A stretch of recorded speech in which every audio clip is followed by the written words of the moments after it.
Il faut absolument que Madame Rivasi nous dise un petit mot de comment se détermine la vaccination au niveau européen, quand même. J'aimerais bien. Et puis ensuite, Gérard et Nicole, si vous avez à dire, sachant que. Bah si, il faut quand même vous laisser la parole, sachant que, je ne sais pas quoi, enfin, vous êtes évidemment dans ce même langage, parce que l'idée, c'est quelques questions de la salle. À ce moment-là, vous pourriez peut-être répondre. Il faudra quand même parler un tout petit peu du plan cancer en tant que tel. Michel, vas-y.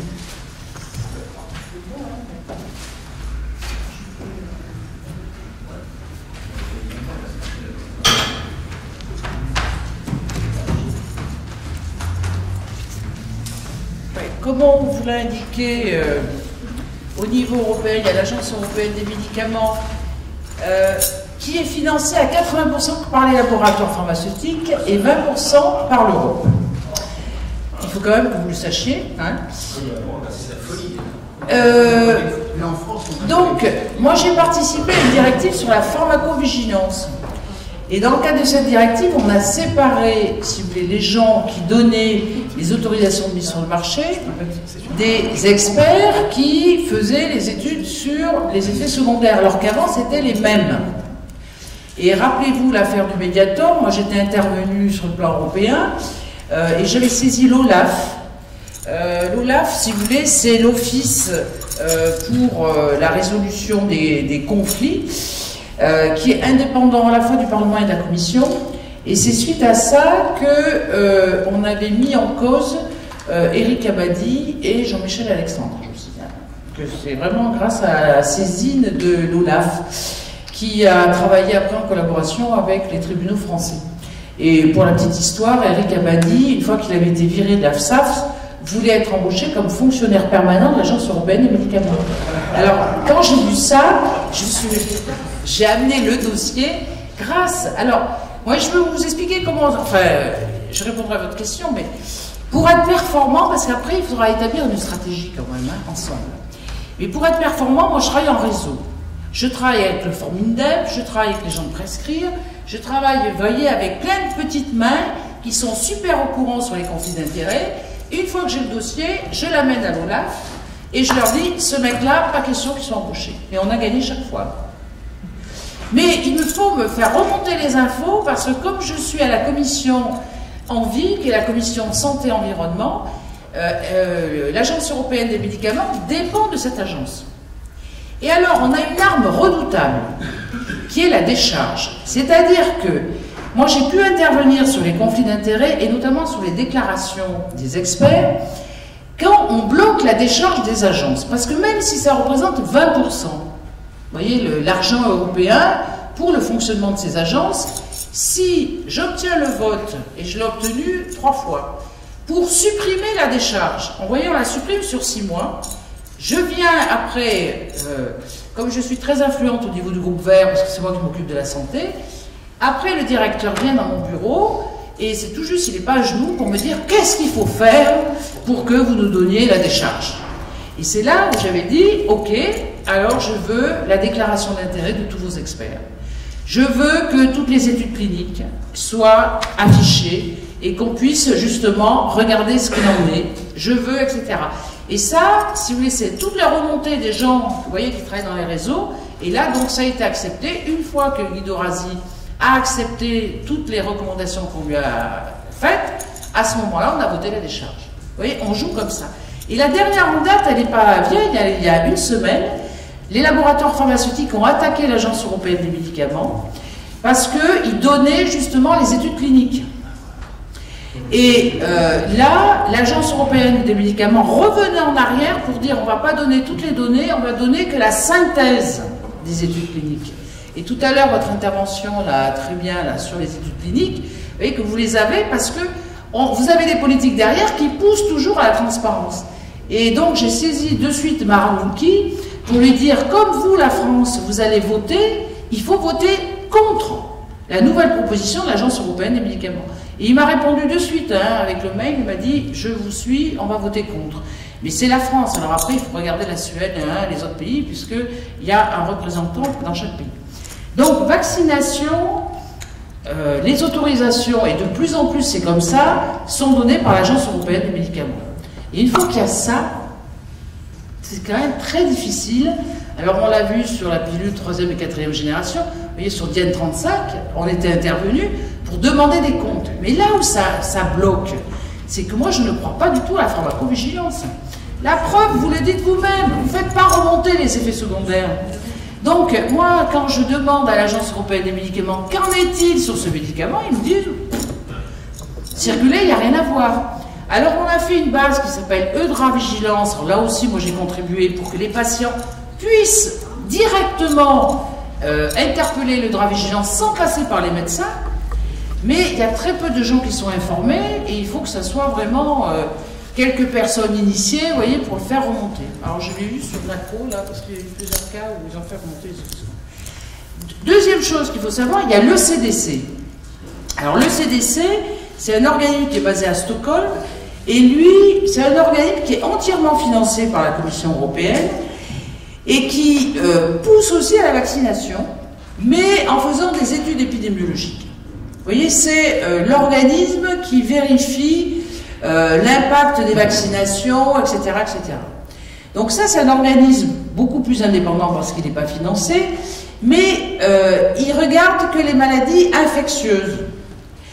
Quand il y a eu, par exemple, l'histoire du Pandemrix, vous savez, moi je me suis beaucoup opposée à la grippe H1N1, je crois que je ne suis pas la seule, et ensemble, bon.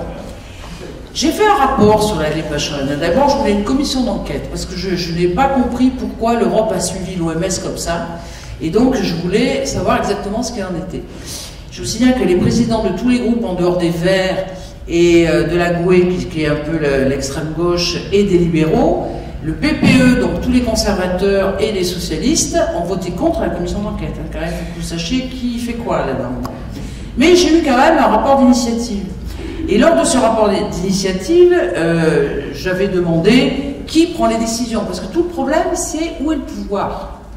Et même nous, vous voyez, au niveau du Parlement, on vote, on fait les directives, mais après, le pouvoir est où dans ces espèces de trucs opaques, là, où on sait jamais, on n'a jamais le nom des experts. On ne sait même pas qui c'est qui décide. Bon. Et donc là aussi, on avait obligation à nommer le nom des experts. Et il y avait un vaccin qui s'appelait le Pandemrix. Je ne sais pas si vous en avez entendu parler. Ce Pandemrix, pour vous expliquer comment ça marche au Parlement. Quand moi j'ai vu de suite, j'ai des alertes, c'est mes réseaux ça, et je vois que l'agence suédoise et finlandaise avait remarqué qu'il y avait des cas de narcolepsie, parce que les Suédois et les Finlandais, quand il y a la vaccination, tout le monde se fait vacciner, hein, c'est pas comme les Français. Hein. Mais en même temps, ils ont eu des cas de narcolepsie incroyables.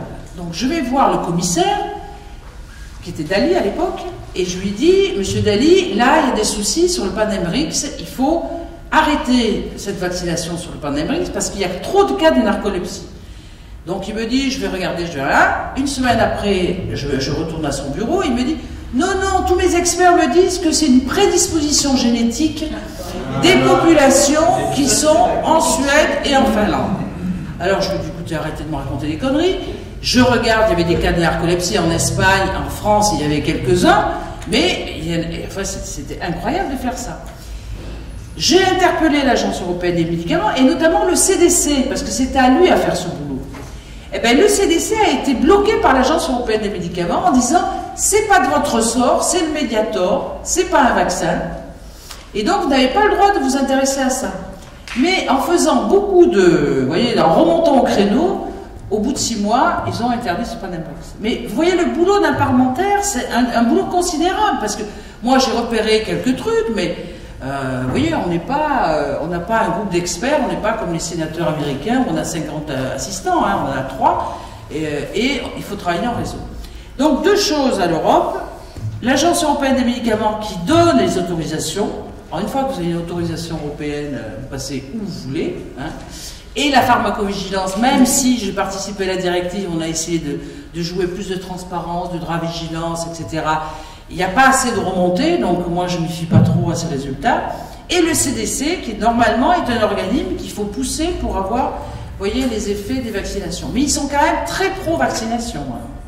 Et chaque fois qu'ils viennent à mon bureau, ils me disent « vous êtes trop critique sur la vaccination ». Bon, alors moi je ne suis pas anti-vaccination, hein, mais je trouve qu'il y a une gabegie sur la vaccination qui est intolérable.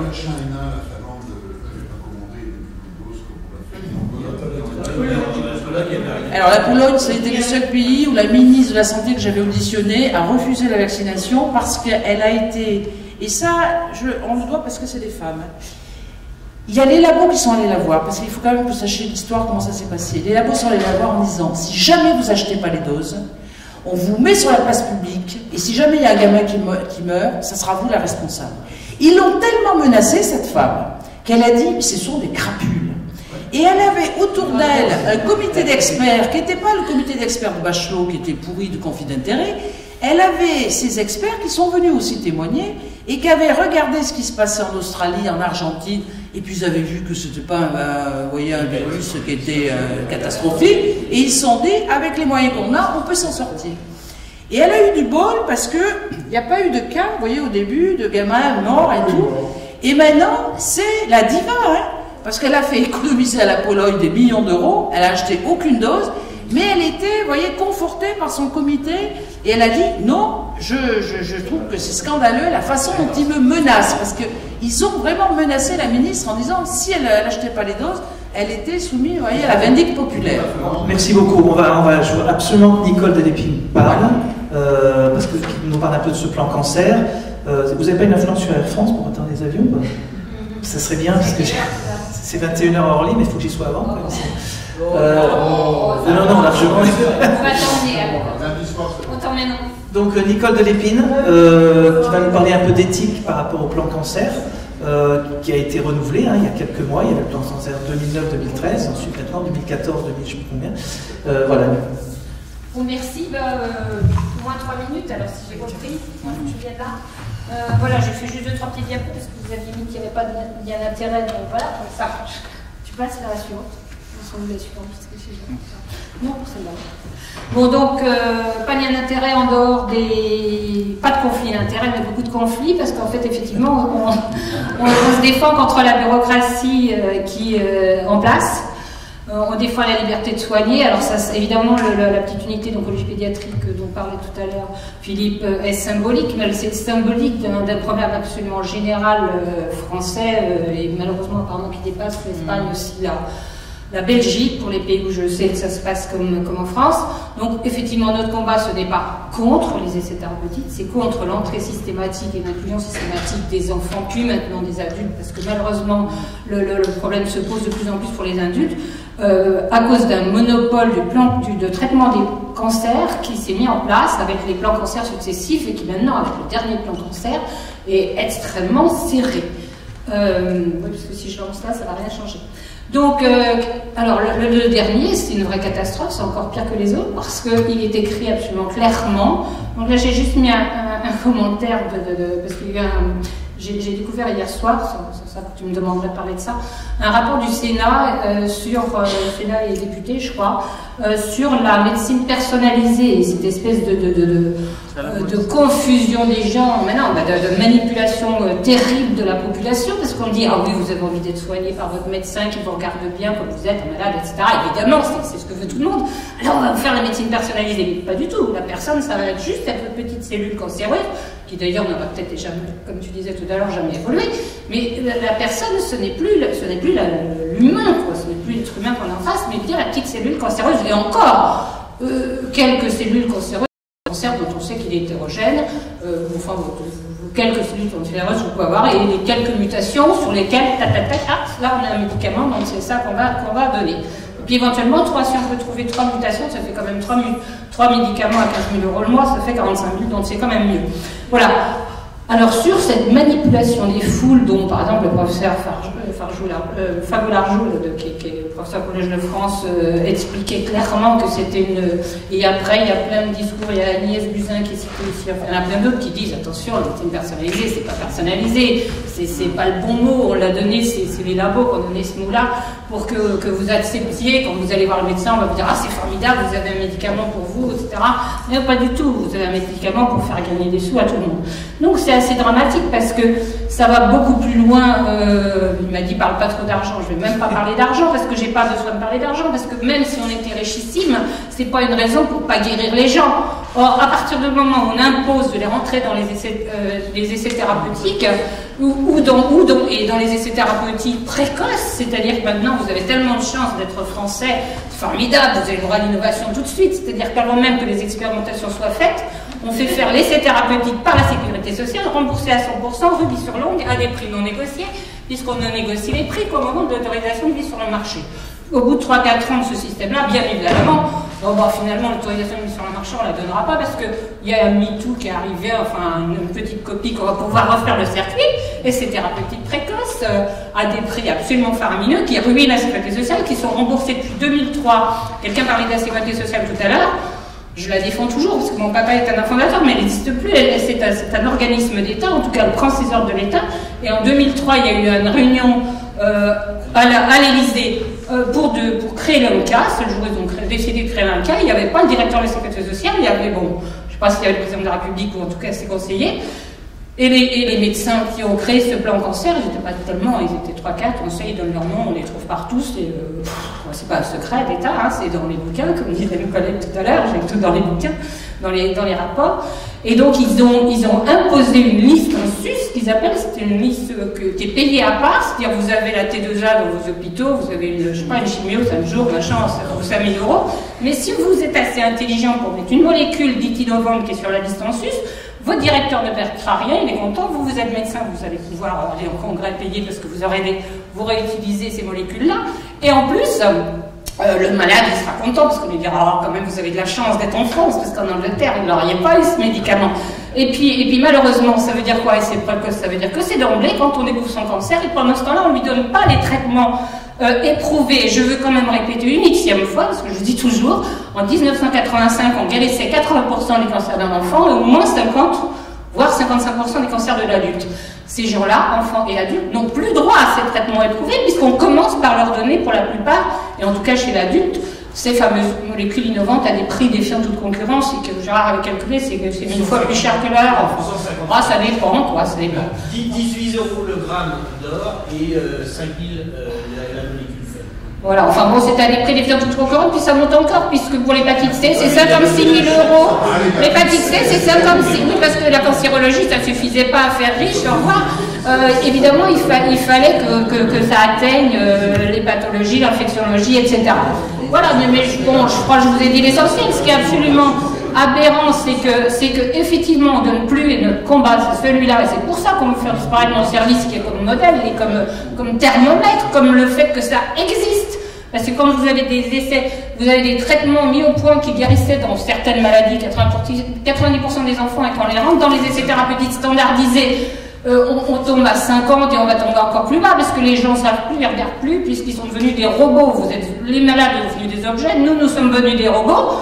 Donc comment voulez-vous qu'un robot sache adapter la dose, se sentir que celui-là, il ne tolère pas absolument cette maladie, ce médicament-là, qu'il faut lui en donner un autre ou décaler d'un jour ou deux. Bah, ça c'était de la médecine qui était bien sûr une science. D'ailleurs, normalement, nous devons respecter les données acquises de la science. Selon le serment d'Hippocrate, nous devons d'abord respecter les données acquises de la science.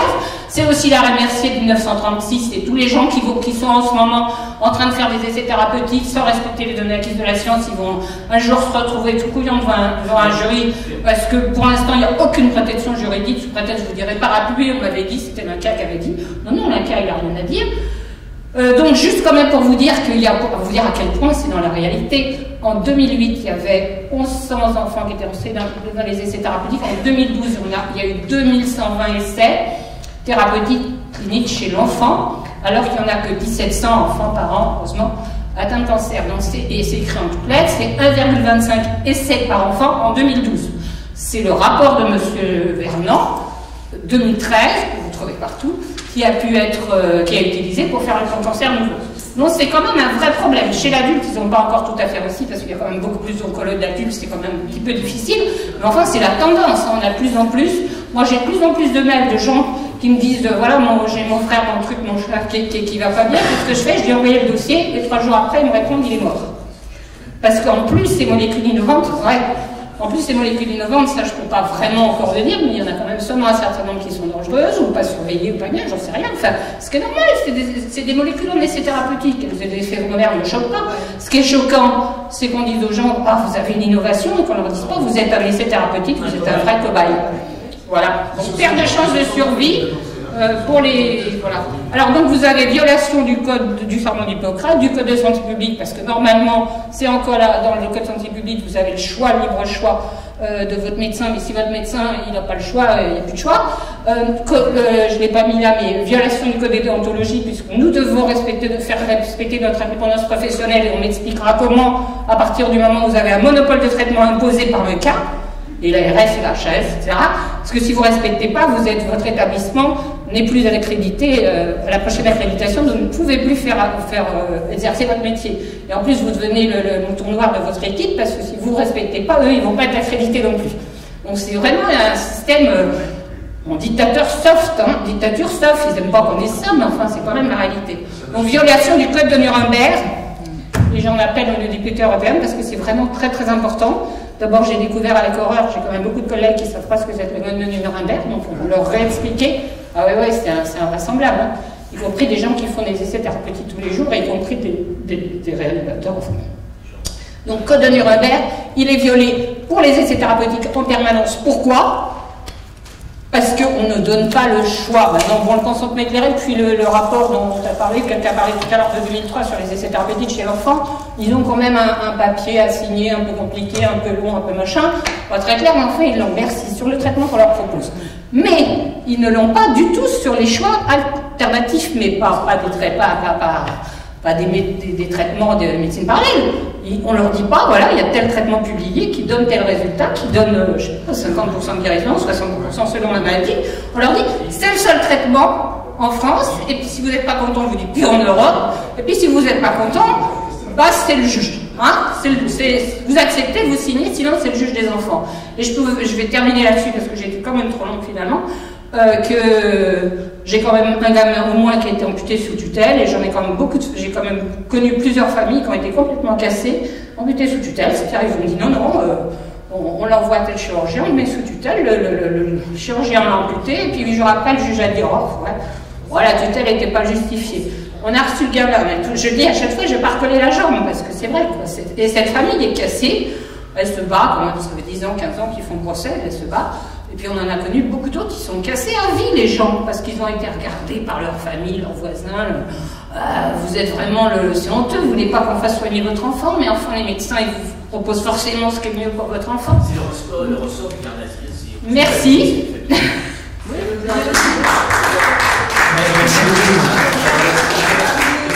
a aussi la violation de la loi européenne et de la convention d'Oviedo. Oui, et d'Helsinki. Non, c'est Helsinki. La loi européenne entre les deux, c'était à partir de... Mais la convention d'Helsinki, c'est international absolument. Non, mais on viole tout de toute façon. On viole toutes les lois, toutes les conventions comme si elles n'existaient pas. Merci. Voilà, merci beaucoup Nicole. Juste vous montrer la dernière pub qui est dans toute la presse People depuis quelques jours. Voilà. Laboratoire Sanofi qui fait encore une fois peur. Ça va être à des millions d'exemplaires. Versus 20-25 personnes aujourd'hui, ça va être certainement dans le métro. Voilà. Juste pour vous dire, je suis désolé, je crois qu'on ne va pas prendre des questions, je ne sais pas comment faire pour la prochaine fois, gérer mieux les débats. Mais c'est la passion et je crois que de toute façon, l'important c'était de se rencontrer, mettre un nom sur les visages. Tout va être sur le dossier de Médocéan. Médocéan, vous avez une carte de visite là-bas.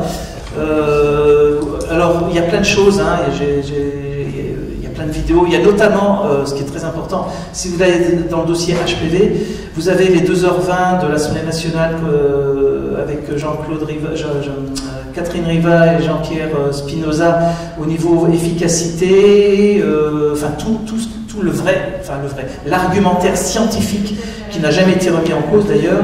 Et le but d'aujourd'hui, c'était d'alimenter ce caractère scientifique en sachant là, il y a le scientifique, mais aussi le bon sens d'une vaccination qui est non justifiée. Et je crois que c'est jamais repris dans la presse. Il faut se poser les bonnes questions. Et j'espère que les 400 journalistes qui recevront, donc, qui n'ont pas pu venir pour X raisons, vont transmettre. S'il y a un mot clé à reprendre, c'est la non-justification. Où est le problème?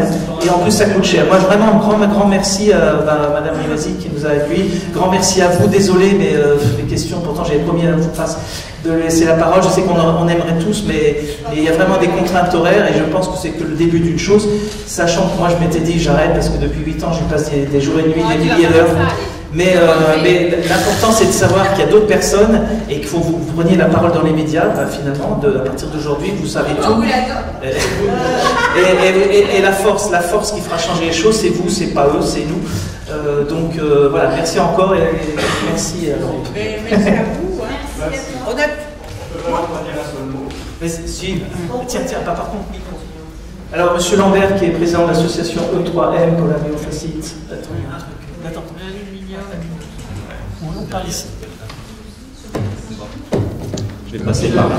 Ouais, ça me semble difficile quand même de ne pas dire un mot par rapport à des personnes qui potentiellement sont victimes du vaccin. Donc je voulais quand même finir pour 2 minutes. La première des choses, c'est, je voudrais d'abord dire que le nombre de doses de vaccins remboursées par la Sécu a baissé de 70% entre 2006 et maintenant, et je pense que vous y êtes largement pour quelque chose, et ça c'est quelque chose d'assez réjouissant. Ça veut dire que les médecins les prescrivent moins malgré toute la campagne qui est faite. Stop. Entre 2012 et 2013, ça a augmenté de 37%. Oui, mais enfin les chiffres, d'accord. Deuxièmement, par rapport au Serge, oui, j'ai vu. Deuxièmement, mais quand même, entre 2010 et 2013, c'est moins 70%. Au niveau des effets indésirables potentiels, je vais rester sur le potentiel, et je veux préciser par rapport à un échange de mails qu'on avait pu avoir qu'il n'est pas question pour autant de jouer sur la peur.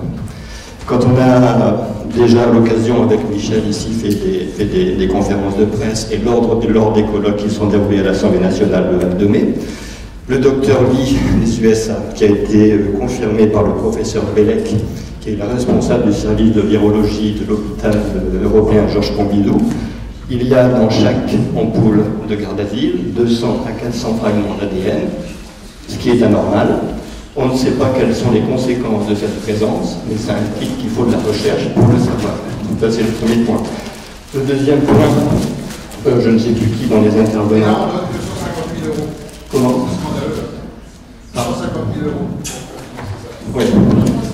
Deuxièmement, par rapport au taux d'effet indésirable grave. Tout à l'heure, un intervenant a parlé de 8 pour 100 000. Ce sont des chiffres de 2011. Le dernier rapport de l'ANSM, je vais insister dessus parce que c'est important. S'il y en a qui veulent le rapport, j'en ai ici quelques exemplaires.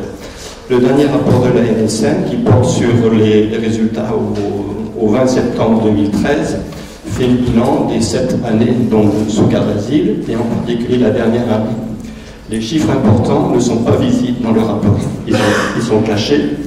Le taux d'effet indésirable grave a augmenté entre 71 et 185%. Je donne cette fourchette. On a retravaillé sur tous les chiffres. Les chiffres sont cachés, les chiffres sont en blanco. Les éléments très précis ont été donnés à la DGS la semaine dernière. La hausse d'effet indésirable est importante. Donc, l'analyse médico-économique que vous avez faite de justification du garde d'asile doit aussi s'accompagner d'une vigilance sur les effets indésirables. On ne peut pas les passer sous silence, même s'ils sont encore potentiels. Voilà. Merci beaucoup. Je voulais d'ailleurs, par rapport à ça, c'est quelque chose que je posais à la NSM. Oui, merci Michel. C'est que j'aimerais bien être sûr que tous les cas qui sont remontés à la NSM sont effectivement répertoriés. Parce que finalement, on n'en sait rien. On nous dit des chiffres. Mais moi, je ne sais pas si Mme Payette, que j'ai déclaré, c'est pas vrai, hein, que j'ai déclaré à La Réunion, elle a été transmise par mon centre de pharmacovigilance de Bordeaux et qu'elle était... J'en sais rien. J'aimerais que les autorités sanitaires, parce que du coup, c'est comme les prix des places dans les billets d'avion, il n'y a aucune transparence, on ne sait pas ce qu'on paye. Donc j'aimerais bien savoir si les cas sont réellement pris en compte, ça c'est une chose. Et ensuite, de toute façon, il y a une sous-notification qui officiellement, plein d'études le disent, c'est 10%. Donc si vous avez 10 cas, en fait, il y en a 100.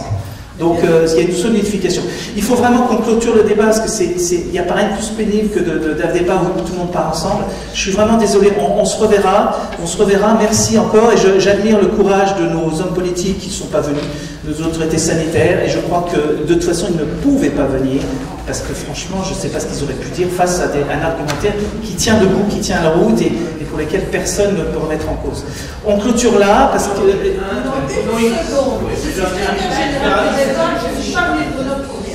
Très rapidement. Bon.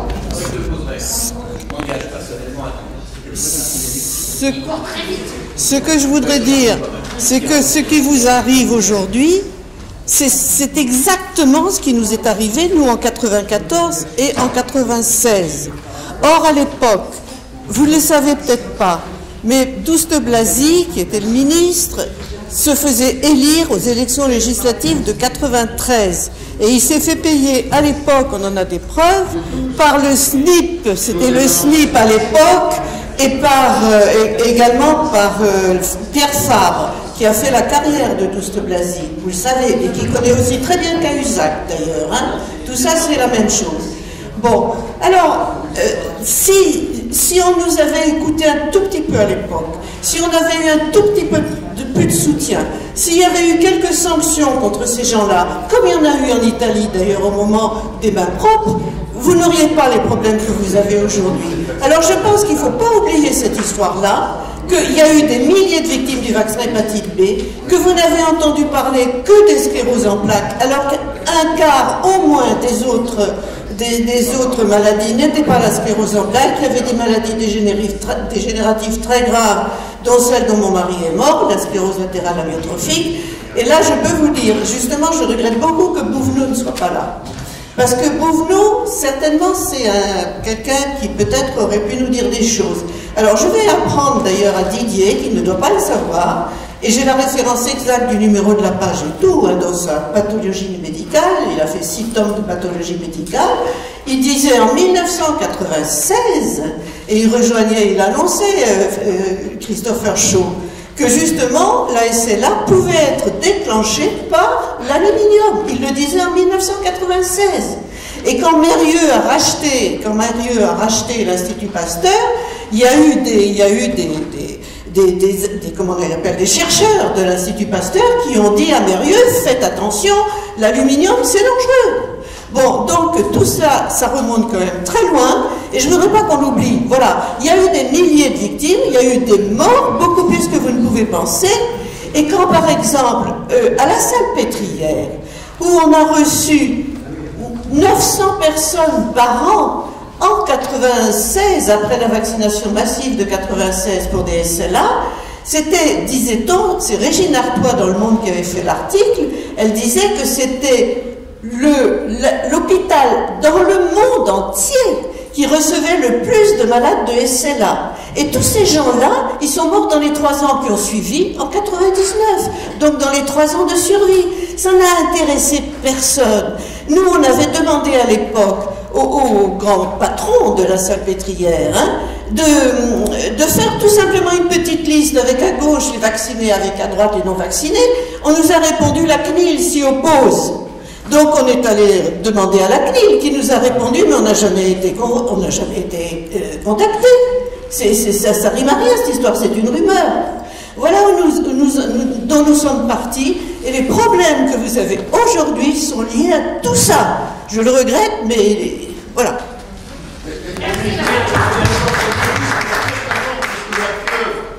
Mais bien sûr, on a laissé c'est maintenant pour lui couper les tentacules. On a laissé faire. J'aurais aimé quand même qu'en conclusion, on réfléchisse sur quelle stratégie mettre en place. Parce que, vous voyez, on est sensibilisés. Et vous avez des élus aussi sensibilisés. C'est quel moyen? Alors, vous avez lancé une pétition, Philippe, et c'est super parce que je trouve que ça fait prendre conscience à des médecins. Là, il y a des interventions, mais il faut qu'on mette les bouchées doubles. Mais pour ça, il faut qu'on élabore une stratégie. Alors, moi j'en ai une à proposer quand même. Alors, vas-y. Je pense qu'il faut faire exactement comme la trirade. Il faut faire comme la trirade.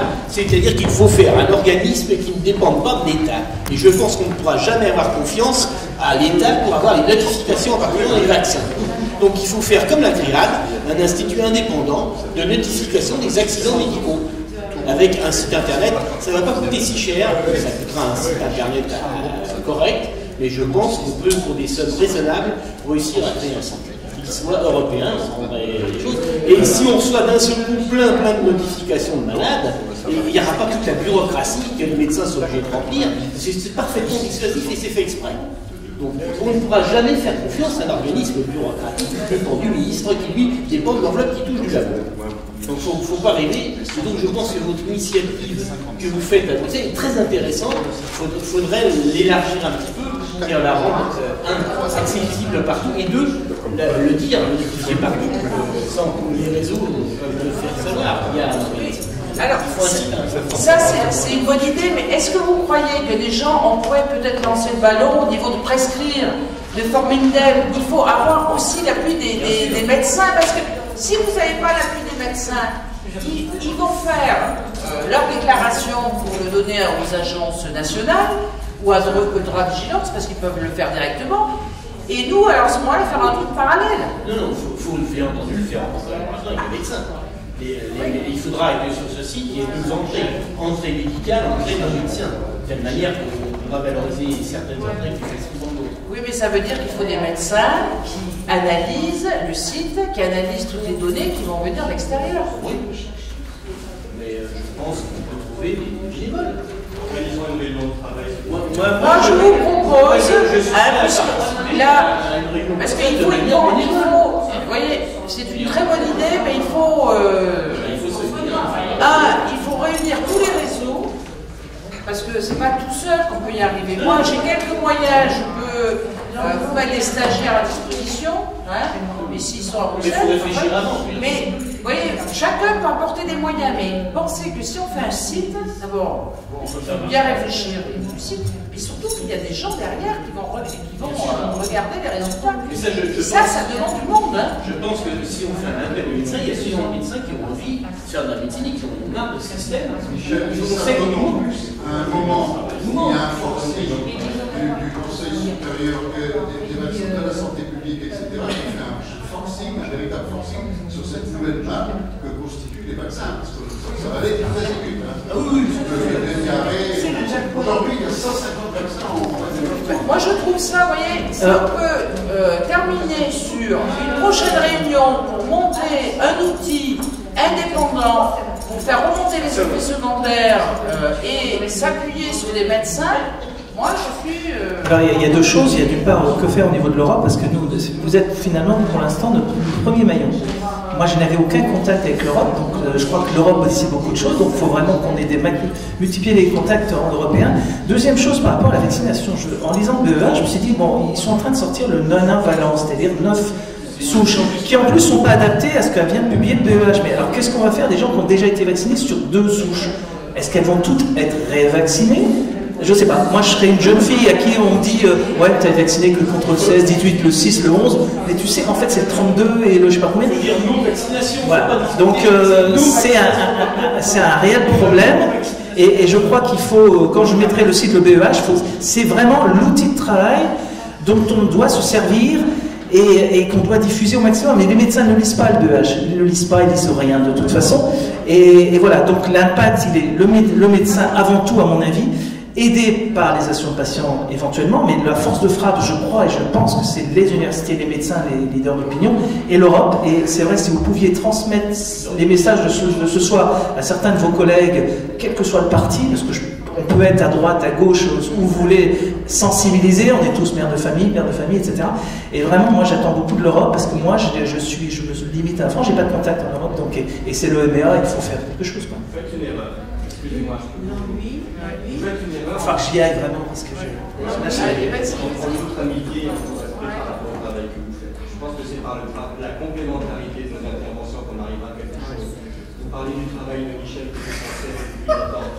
En 3 ans, c'est sur 240 parlementaires qui sont intervenus sur les questions de la d'hommes. Il y a une force de mobilisation parce que tous les parlementaires ont des enfants, des petits-enfants. Ce sujet de la vaccination concerne tout le monde. Si on met toutes nos forces ensemble, avec les spécificités des uns et des autres, il ne s'agit pas de mélanger les rôles des uns et des autres. Je pense qu'on peut arriver à quelque chose. Je pense que la conscience est en train de pays, mais à condition qu'on travaille ensemble. Et moi, je sais pas, moi, ça c'est une vraie réunion de travail pour qu'on puisse tous ensemble, avec ce que nous sommes, nos forces, avancer. Je suis d'accord, mais au même titre que nous, on place les effets indésirables parmi un des motifs de notre argumentaire, il faut maintenant que vous, dans les médias, les effets indésirables, c'est un des motifs et que vous disiez aux journalistes, c'est pas justifié. Il n'y a pas que les effets indésirables qui sont évidemment dramatiques. Mais c'est ça la force, c'est la non-justification d'une technique, d'un médicament, d'un vaccin, d'une procédure par rapport à un non-besoin. Moi, je suis régulateur au 15, c'est exactement ce qui se passe. C'est qu'on crée la demande et après on augmente l'offre. Et le besoin au départ n'est pas justifié. Bon, vraiment, je vous aime tous, hein, je vous assure. Et merci. Alors, je ne sais même pas si je vais avoir l'occasion parce que je vais partir en quatrième vitesse. Merci à tous ceux qui sont venus malgré les suicidaires sur les voies de la SNCF, à vous là qui avez perdu une journée de travail. Merci à vous tous, merci d'être venus de Grenoble, voilà, etc. Et puis j'espère qu'on pourra peut-être bénéficier un autre jour de cette salle, si on sait.